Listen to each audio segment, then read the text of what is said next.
नवरत्ना और आप देख रहे हैं सी न्यूज़ भारत। आरूख करते हैं मध्य प्रदेश और छत्तीसगढ़ बुलेटिन की ओर। बात होगी दुर्ग की, जहां बीएड छात्र कार्तिक राम साहू ने अपनी प्रेमिका उन्नेश्वरी वर्मा की हत्या कर दी। साथ ही बात होगी पवई की, जहां त्वरित और सुलभ न्याय की दिशा में ऐतिहासिक पहल की गई है। तमाम खबरों पर विस्तार से चर्चा करेंगे। दुर्ग जिले के पद्मनाभपुर थाना क्षेत्र के सुभाष नगर में एक सनसनीखेज घटना में बीएड छात्र कार्तिक राम साहू ने अपनी प्रेमिका उन्नेश्वरी वर्मा की कथित रूप से गला दबाकर हत्या कर दी। दोनों के बीच फोन न उठाने को लेकर शुरू हुआ विवाद गंभीर झगड़े में बदल गया, जिसके बाद गुस्से में आकर आरोपी ने वारदात को अंजाम दिया। घटना के बाद उसने एम्बुलेंस को कॉल किया, लेकिन तब तक युवती की मौत हो चुकी थी। सूचना पर पहुंची पुलिस ने आरोपी को गिरफ्तार कर लिया है और मामले की जाँच जारी है।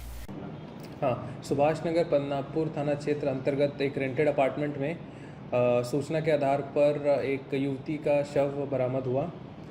तस्दीक करने पर उसका नाम उन्नेश्वरी वर्मा, उम्र 26 वर्ष और चिचोला खैरागढ़ की रहने वाली है।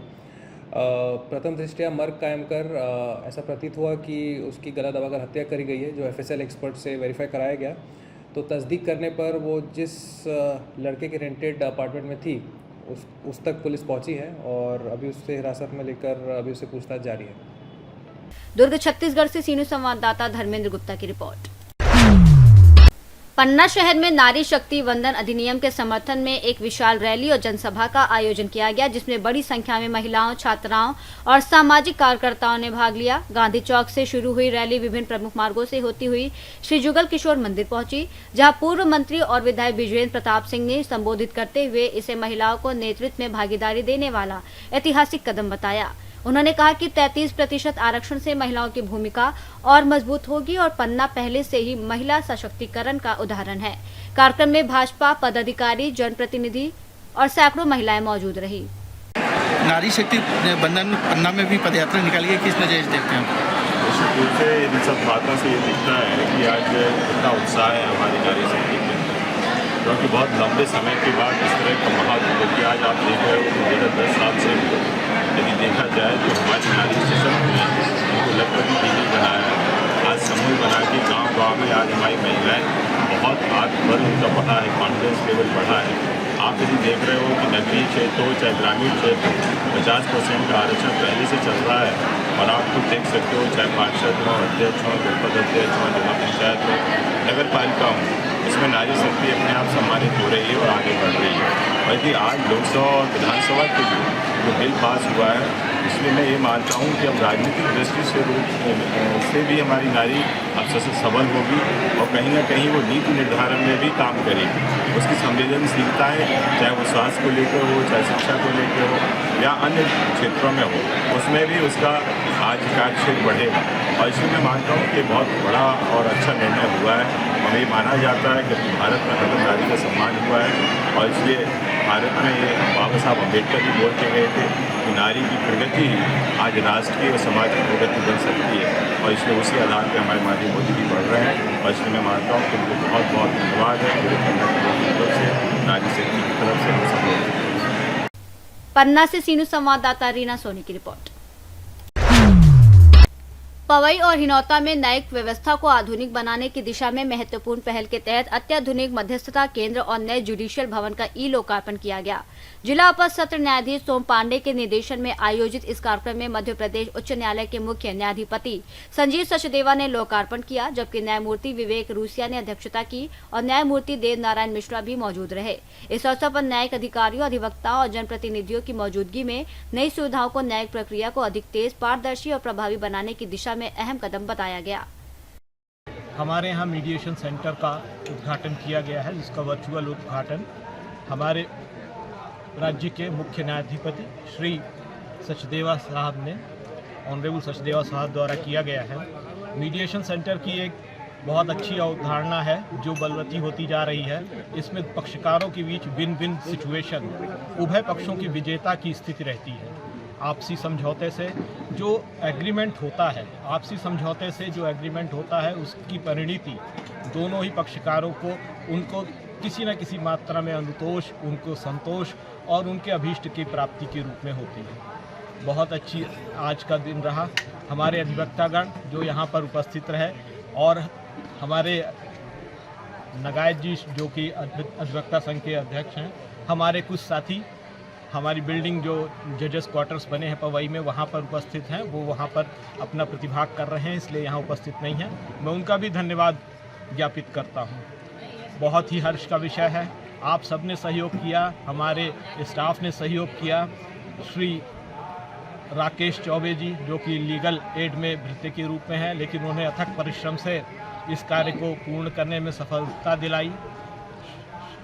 श्रीमती सुमन और हमारा जो भी लीगल एड का स्टाफ था, पैरालीगल वॉलंटियर्स थे, किसी ने कोई कसर नहीं छोड़ी। मुझे आशा है आप लोगों का सहयोग मिलता रहेगा और पक्षकारों के बीच मैत्रीपूर्ण ढंग से विवादों का निपटारा होने में ये मीडिएशन सेंटर एक मील के पत्थर के रूप में साबित होगा। धन्यवाद। पवई से सीनू संवाददाता सुरेश कुमार द्विवेदी की रिपोर्ट।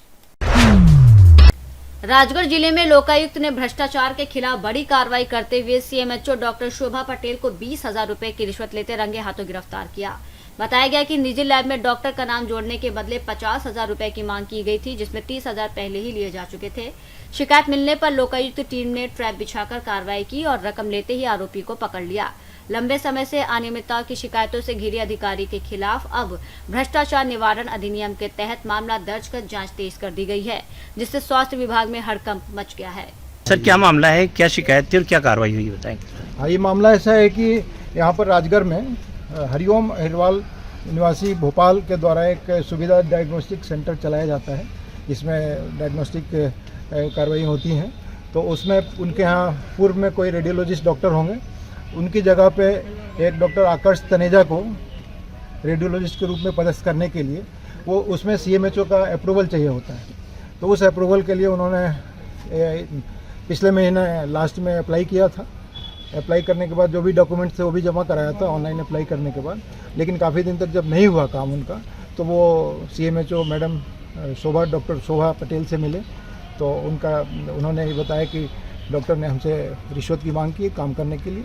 उन्होंने फिर भोपाल में पुलिस अधीक्षक लोकायुक्त संभाग भोपाल को इस संबंध में लिखित शिकायत किया। शिकायत पर पुलिस अधीक्षक साहब ने मेरे को निर्देशित किया कि आप इसका सत्यापन करिए। सत्यापन करने के बाद वैधानिक कार्रवाई की जाएगी। तो कितने रुपए में मांगे गए थे इनके द्वारा? 50,000 रुपये। तो मेरे द्वारा सत्यापन किया गया। सत्यापन पर मांग सही पाई गई। उसके आधार पर हमने फिर ट्रैप ऑर्गेनाइज़ किया। ट्रैप ऑर्गेनाइज़ करने के बाद आज उनको पूर्व में 30,000 रुपये ले लिए गए थे, आज 20,000 रुपये दिया जाना था 50 में से। तो उस रुपये को लेते हुए उनको पकड़ा गया है और भ्रष्टाचार निवारण अधिनियम के तहत कार्रवाई की जा रही है। अभी कोई मोमेंट हुआ था सर, उनकी तबीयत में कुछ इशू हुआ था? नहीं, वो चूँकि उनकी एज ज़्यादा है तो प्रिकॉशन के तौर पे हमने डॉक्टर जो यहाँ के ड्यूटी डॉक्टर थे उनको बुला करके बीपी दिखाया था। तो वो एक मानवीय आधार पे, बाकी अभी कोई उनको। What's your good name sir and designation also? मैं वीरेंद्र सिंह हूँ, मैं डीएसपी हूँ लोकायुक्त भोपाल। और who is the SP of Lokayukta? Shri Durgesh Kumar Rathore साहब हैं। सर, इसमें जो कार्रवाई थी इसमें कितने सदस्यीय टीम ने काम किया? ये हमारे साथ टोटल 10 सदस्य हैं और एक डीएसपी आशीष है। उसके अलावा इंस्पेक्टर, महिला इंस्पेक्टर रजनी है, महिला सब इंस्पेक्टर मोनिका पांडे हैं, महिला प्रधान आरक्षक नेहा परदेसी हैं। उसके अलावा दूसरे इंस्पेक्टर मशकोले हैं और 2 हमारे राजपत्रित अधिकारी महिला बाल विकास तथा एमपीवी कार्यालय के हैं। लोकायुक्त भोपाल है ना? जी, थैंक यू। ये लोकायुक्त भोपाल के अंदर में आता है। राजगढ़ से सीनियर संवाददाता जावेद की रिपोर्ट। सागर जिले के केसली विकासखंड के ग्राम हिनौतिया में आयोजित रामकथा के तृतीय दिवस पर कथाव्यास पंडित कैलाश बड़गया ने सती प्रसंग का वर्णन करते हुए बताया कि भगवान शिव ने सती को दक्ष यज्ञ में जाने से रोका, लेकिन उन्होंने नहीं माना और सीता का रूप धारण कर भगवान राम की परीक्षा ली, जिसे प्रभु ने तुरंत पहचान लिया। कथा में झूठ और अहंकार से बचने, नकल के साथ अकल रखने का संदेश दिया गया। कार्यक्रम हनुमान मंदिर परिसर में चल रहा है, जहाँ रमन दुबे सप्तिक परीक्षित की भूमिका निभा रहे हैं और क्षेत्र के अनेक श्रद्धालु गणमान्य लोग मौजूद रहे। सागर से सीनियर संवाददाता प्रवीण की रिपोर्ट। बुलेटिन में फिलहाल इतना ही। देश और दुनिया की तमाम बड़ी खबरों के लिए देखते रहिए सी न्यूज़ भारत।